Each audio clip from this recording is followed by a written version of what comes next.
Bismillah, Assalamualaikum, selamat datang kembali di Fakta Sejarah. Sebuah kisah dari tim cerita emak. Narasumber dari Mbak Vika Cahyaningrum dari Bekasi, berdasarkan kisah nyata. Dan sebelum saya melanjutkan kisah ini, saya harus berdoa dulu ya. A'udzu bikalimati. Bismillahirrahmanirrahim. Allahumma shalli ala sayyidina Muhammad sallallahu alaihi wasallam. Ini dia selengkapnya.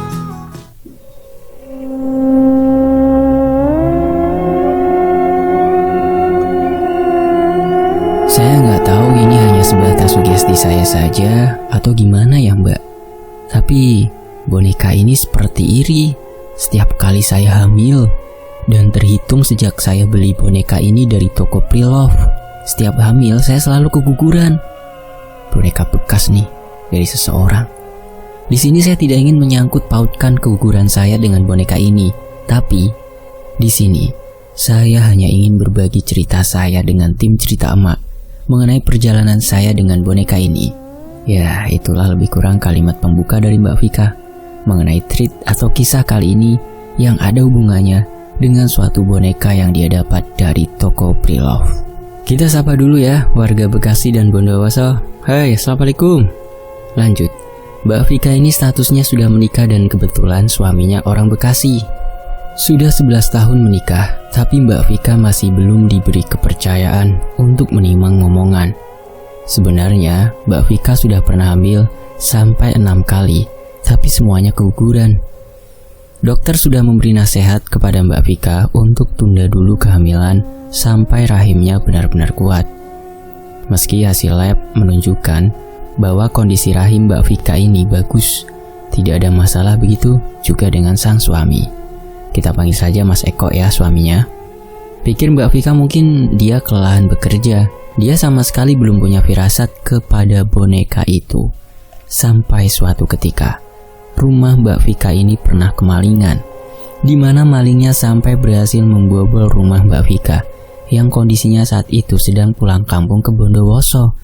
Sejak kejadian itu, Mbak Vika dan suami putuskan untuk memasang CCTV di semua ruangan rumah agar mencegah situasi yang tidak diinginkan. Tapi kenyataannya bukan sosok maling yang dilihatnya di CCTV, melainkan keanehan boneka yang dibelinya di sebuah toko Pre-Love ketika dia pulang ke Bondowoso. Jadi, posisi boneka ini selalu ditaruhnya di ruang keluarga, diletakkan di sofa panjang yang menghadap ke arah TV. Hampir setiap malam posisi boneka ini berpindah, tapi ada di suatu momen di mana boneka ini berjalan sendiri dan terekam CCTV. Saat video call dengan Mbak Vika, kita dikasih lihat bonekanya. Tak ada yang aneh dengan bentukan boneka ini.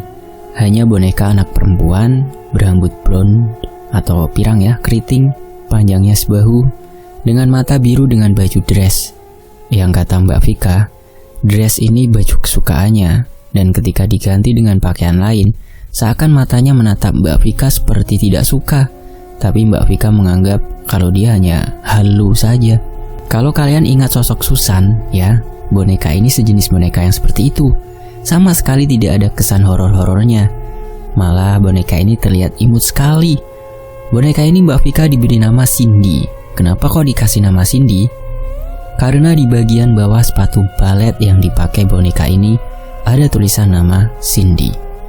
Mungkin ini nama bonekanya, atau bisa jadi nama pemiliknya sebelumnya. Tapi karena nama Cindy Mbak Vika rasa cocok dengan karakter bonekanya, jadi dia pakai saja nama itu untuk si boneka. Boneka ini tertulis made in Thailand Mbak. Suami saya selalu tidak mau berdekatan dengan boneka ini, tapi saya justru gak ada rasa takut sama sekali sama boneka ini. Meski saya juga lihat sendiri boneka ini bergerak sendiri atau bahkan tertawa seperti seakan dia hidup Mbak. Tapi semua tergantung manusianya dalam menyikapi boneka ini, tutur Mbak Vika sambil memeluk boneka ini di pangkuannya.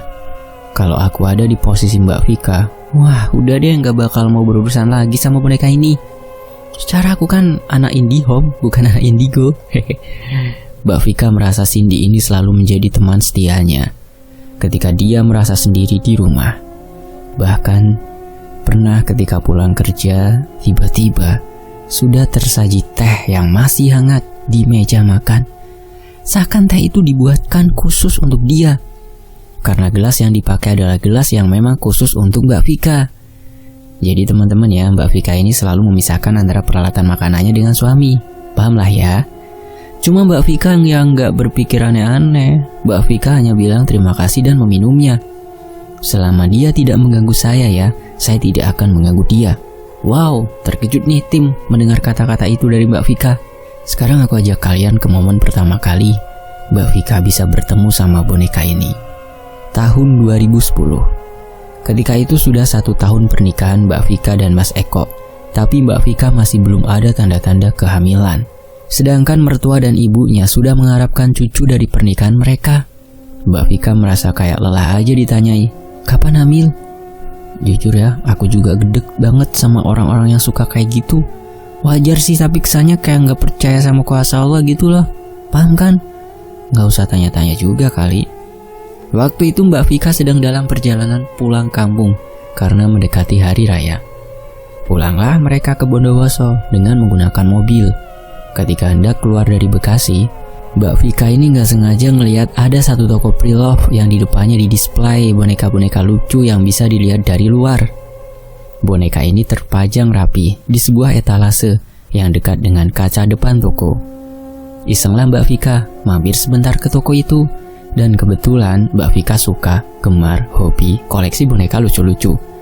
Ketika iseng masuk, awalnya Mbak Vika ini belum ketemu sama boneka Cindy. Tapi saat Mbak Vika lihat-lihat boneka, yang punya toko lah yang merekomendasikan boneka Cindy ini. Menurut penuturan Mbak Vika, awal ketemu boneka ini wujudnya nggak kayak gini.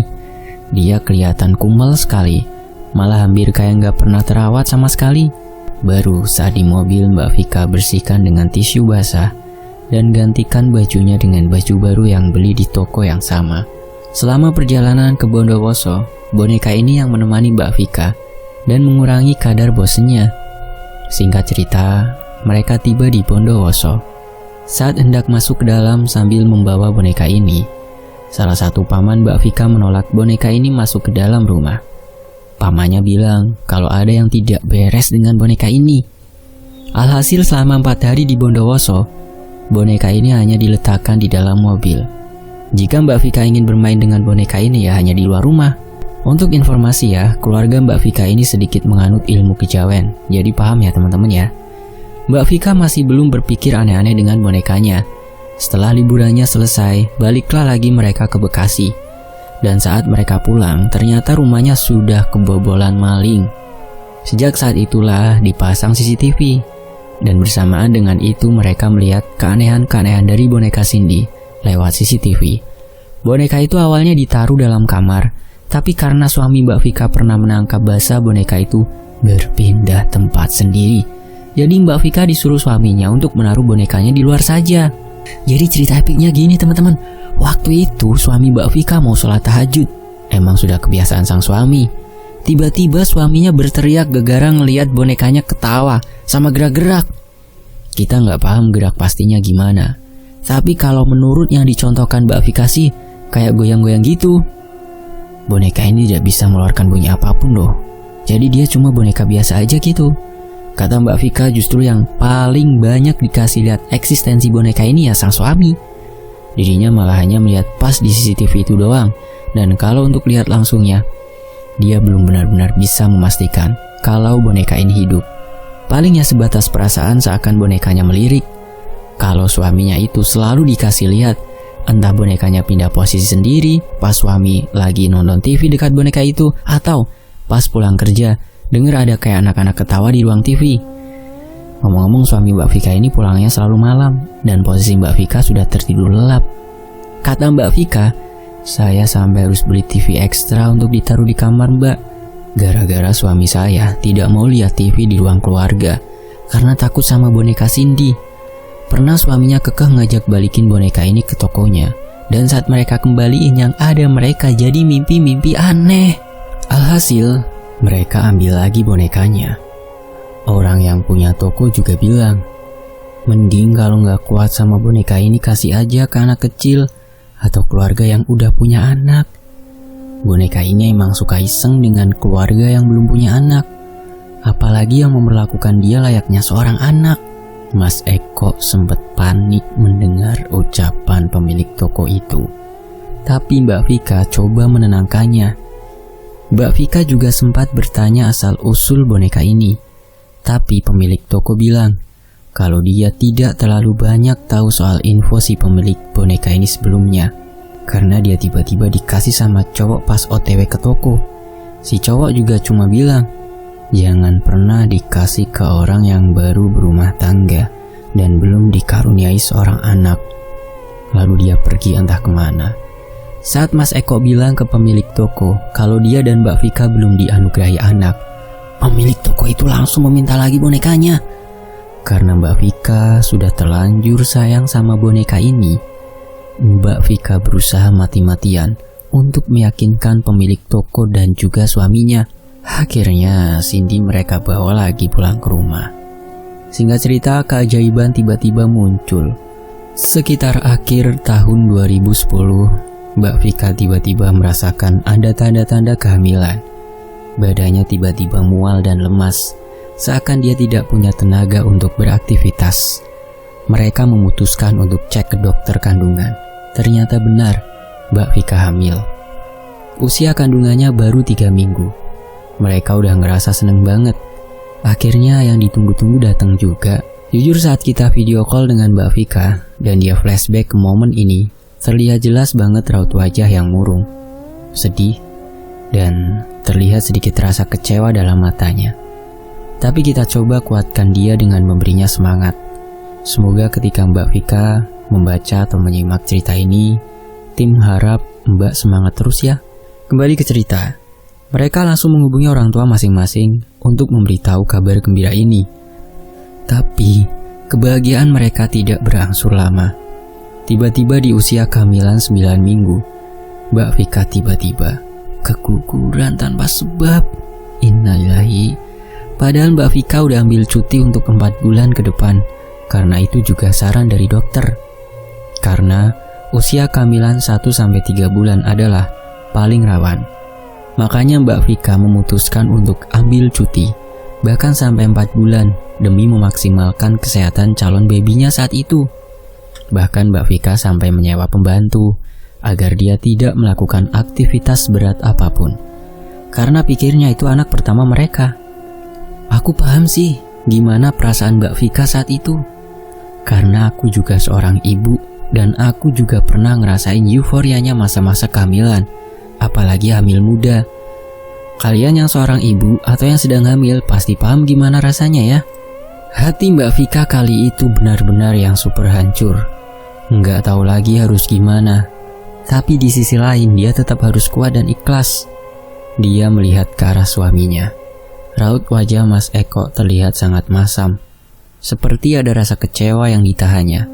Tapi mau gimana lagi, udah takdir. Hari demi hari Mbak Vika lewati dengan bersusah payah. Di sini dia masih belum ada pemikiran bahwa sebab segalanya adalah bonekanya. Sampai di tahun 2011 awal, Mbak Vika dinyatakan hamil kembali untuk kedua kalinya. Dia dan suami super seneng banget. Sampai-sampai Mbak Vika beli kursi roda biar dia enggak jalan ekstra. Bahkan ke kamar mandi, yang jalannya hanya beberapa langkah saja dari tempat tidur, dia harus menggunakan kursi roda agar tidak terlalu ada energi ekstra yang terbuang. Kali ini dia dan suami benar-benar sangat menjaga kehamilan keduanya dengan baik. Bukan hanya mereka, sampai orang tua mereka juga ikut membantu mengurus rumah mereka. Padahal di rumah itu juga sudah ada ART. Betapa terlihatnya bahwa seorang anak atau cucu sangat diidam-idamkan hadir di tengah-tengah keluarga ini. Tapi sayang, kebahagiaan mereka tidak berselang lama, karena tepatnya saat usia kandungan 4 minggu, Mbak Vika harus keguguran kedua kalinya. Shock mereka, kaget. Jangankan mereka, tim yang mendengar aja juga ikut shock. Kok bisa? Padahal sudah dicek kalau tidak ada masalah dengan rahimnya. Dan Mbak Vika saat hamil sangat-sangat menjaga kehamilannya. Sampai benar-benar yang bed rest total gitu, istirahat total. Apa-apa dia sampai diperlakukan seperti bayi di rumah. Paling dia mengeluarkan tenaga ekstra hanya untuk berjemur di teras depan rumah saat pagi hari. Setelah itu udah. Kejadian yang sama juga terjadi di kehamilan 3, 4, dan 5 yang terjadi dalam kurun waktu 1 tahun. Ya, dalam 1 tahun, tepatnya di tahun 2011. Mbak Vika hamil sudah 4 kali dan keguguran 4 kali juga. Dokter juga sangat khawatir dengan kondisi rahimnya dan dia diberi saran untuk menunda dulu kehamilannya sampai kondisinya benar-benar fit dan juga rahimnya sudah benar-benar pulih. Tapi hal itu tidak menyurutkan tekad dan semangat mereka untuk memiliki anak lagi. Sampai pada akhirnya di bulan Maret tahun 2012, Mbak Vika hamil untuk ke-6 kalinya, di mana dia bisa melewati masa kehamilan sampai di usia kandungan 5 bulan. Sungguh suatu mukjizat dan mereka menaruh harapan. Semoga kehamilan kali ini bisa berhasil sampai dia melahirkan. Tapi ternyata tidak semudah itu, sayang.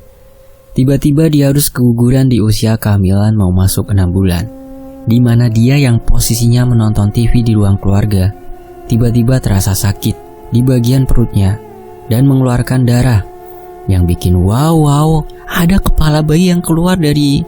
Ya, teman-teman paham ya, karena tim susah nyebutnya di bahasa Indonesia.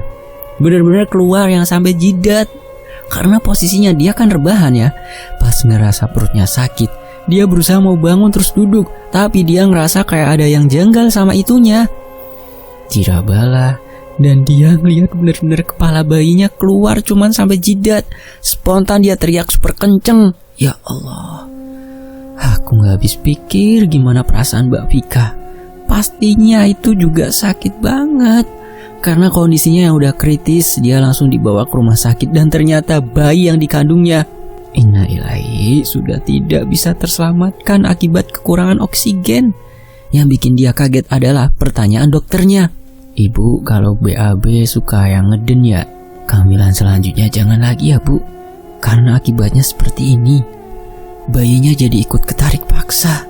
Lah bagaimana bisa orang dia rebahan di sofa bukan lagi BAB? Kan kacau ya. Pas dia jelasin ke dokternya, lah sekarang dokternya yang dibikin kaget. Karena dokternya bilang, bayi ini seperti ditarik paksa untuk keluar. Tapi sayangnya seperti tidak ada dorongan lagi, sehingga bayinya terhimpit dan kehabisan nafas. Aku ngedenger ini auto cuma melongo. Sumpah gak bisa bayangin gimana kesakitannya Mbak Vika saat itu. Hari pun berlalu. Sekiranya beberapa hari setelah keguguran untuk ke-6 kalinya, Mbak Vika mencoba rileks dan pergi ke puncak bareng suami. Untuk pertama kalinya dia tidak membawa boneka Cindy, karena sang suami tidak mau ada boneka itu. Mas Eko merasa tidak nyaman dengan dia. Saat sudah berada di puncak, Mbak Vika iseng mengecek rumahnya. Apakah masih kondisi aman? Ternyata semuanya aman. Saat itu dia mengecek CCTV di jam 8 malam, di mana itu rumah benar-benar sepi, karena pembantunya sudah pulang sejak pukul 4 sore. Itu hanya selama dia tidak di rumah.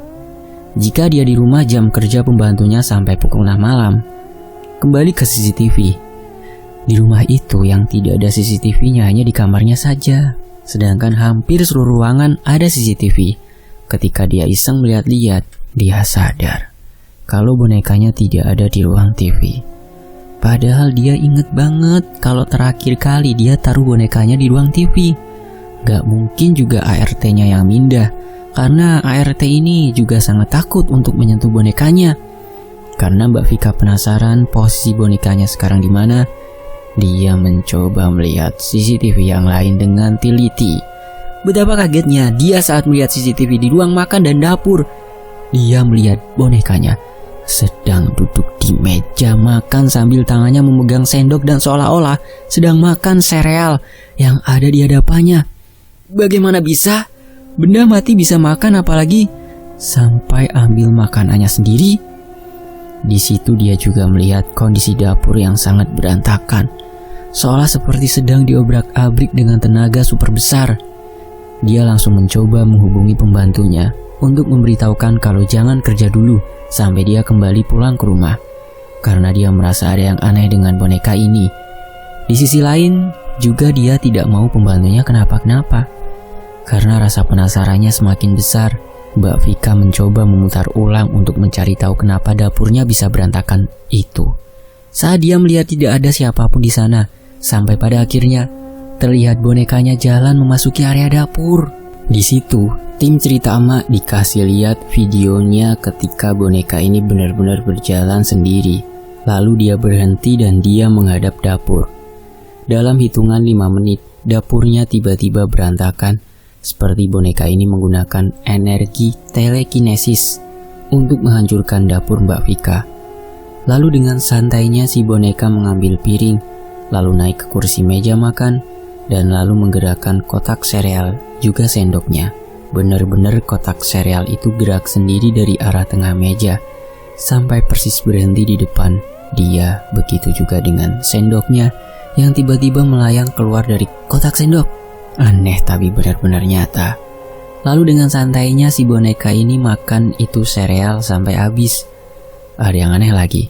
Saat Mbak Vika mengamati mulut bonekanya, terlihat jelas mulut si boneka itu seperti bicara sesuatu. Tapi entah dia nggak bisa dengar boneka itu bilang apa. Tiba-tiba layar CCTV-nya jadi aneh dan seketika gelap. Dia mencoba mencari tahu Mas Eko yang barusan dia lihat. Respon Mas Eko menjadi semakin marah, dan tekadnya semakin besar untuk membuang boneka itu. Ketika sedang debat dengan sang suami, dia teringat momen terakhir kali dia keguguran, yang dimana posisinya ada di ruang TV bersama bonekanya. Dengan perasaan was-was dan sedikit takut, dia akhirnya memberanikan diri melihat rekaman CCTV itu, di mana terlihat dia tertidur di sofa dengan posisi TV yang menyala, dan bonekanya ada di meja depannya. Lalu ada pergerakan dari boneka itu. Bonekanya tiba-tiba bergerak sendiri ke arahnya. Tiba-tiba saja posisi boneka itu sudah berada di atas perutnya, yang sudah terlihat membesar. Lalu boneka itu terlihat seperti sedang melompat-lompat di atas perutnya. Tapi anehnya, Mbak Vika nggak kerasa apa-apa. Padahal di video itu terlihat jelas dia setengah terguncang.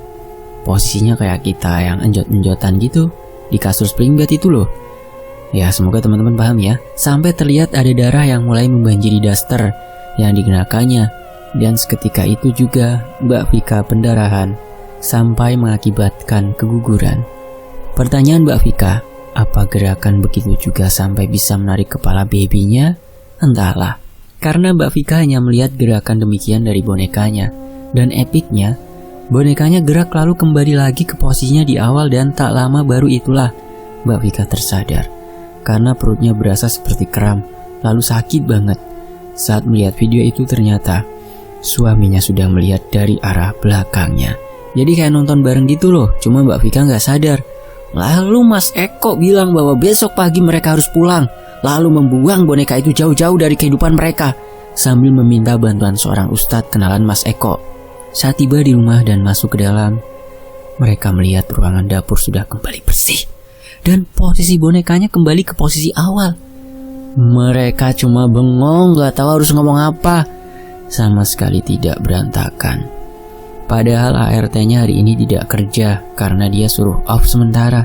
Jadi siapa? Ya, jadi siapa yang membersihkan semuanya? Karena kamera CCTV-nya masih dalam kondisi gelap pas dilihat di layar HP-nya. Sambil menunggu kenalan suaminya datang, Mbak Vika membantu sang suami menurunkan semua CCTV yang ada di rumah itu. Dan anehnya, semua CCTV-nya dalam kondisi off. Semua CCTV di rumah itu benar-benar dalam kondisi off. Mereka langsung mengecek seisi rumah, dan beruntungnya tidak ada yang hilang satupun barang di rumahnya. Jadi siapa yang mematikan semua CCTV di rumah itu? Mungkinkah bonekanya? Entahlah, dan sekarang aku tiba-tiba merinding. Singkat cerita, kenalan Mas Eko pun datang. Terlihat Mas Eko seperti menjelaskan titik permasalahannya, sembari menunjukkan sosok bonekanya. Kita panggil saja kenalan Mas Eko ini dengan nama Mas Doni. Mas Doni langsung memegang boneka itu.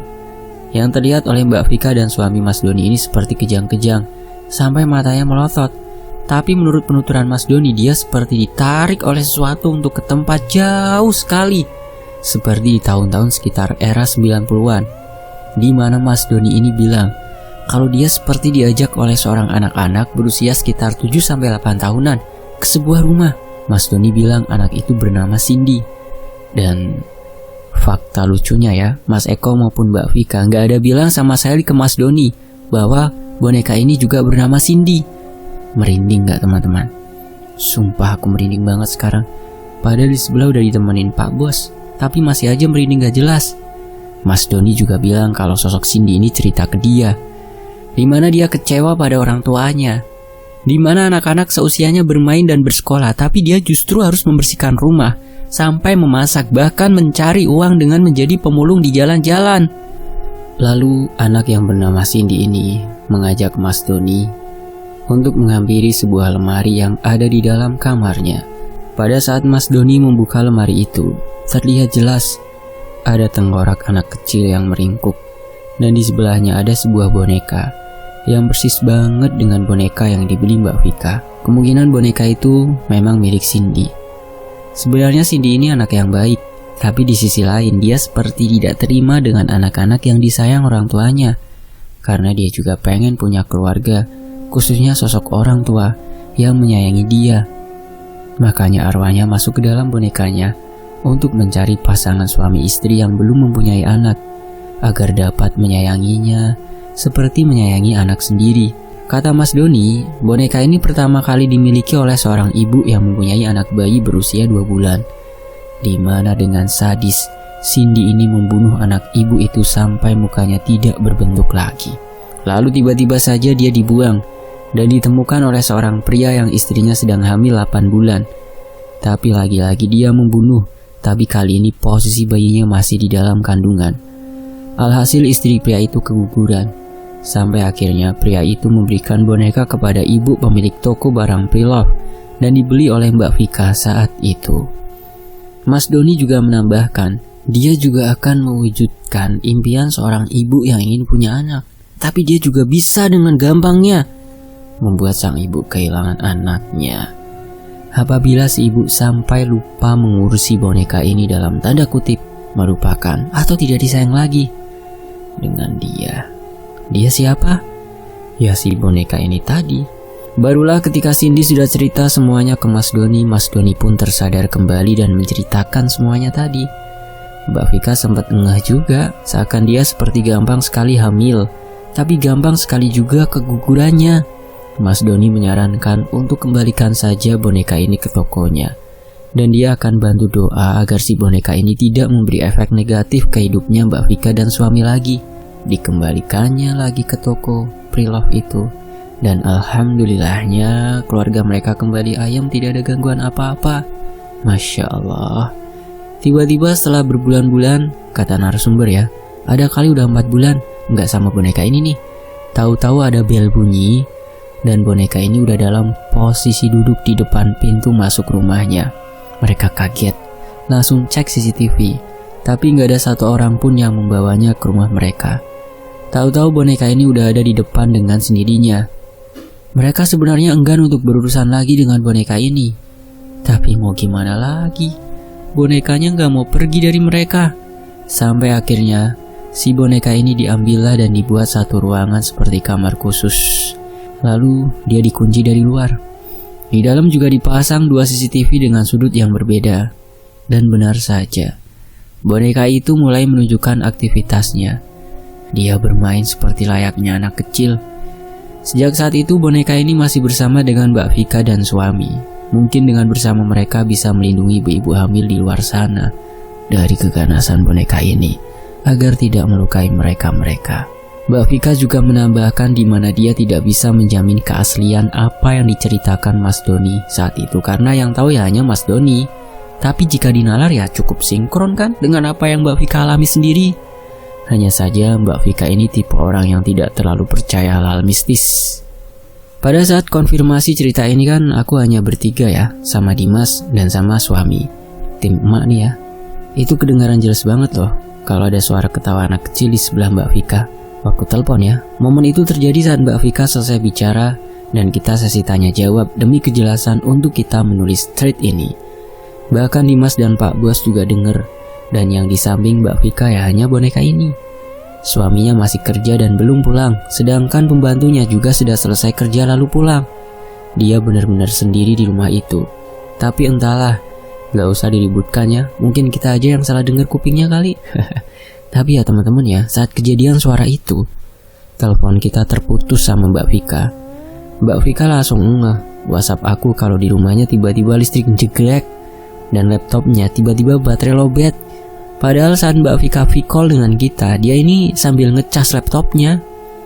Ya kali bisa sampai lowbat, padahal sedari tadi dicas. Masa nggak ada baterai yang bertahan gitu dan baterainya juga masang. Jadi saat digunakan itu ya posisi ada baterainya, gak hanya cuma ditancepin colokan.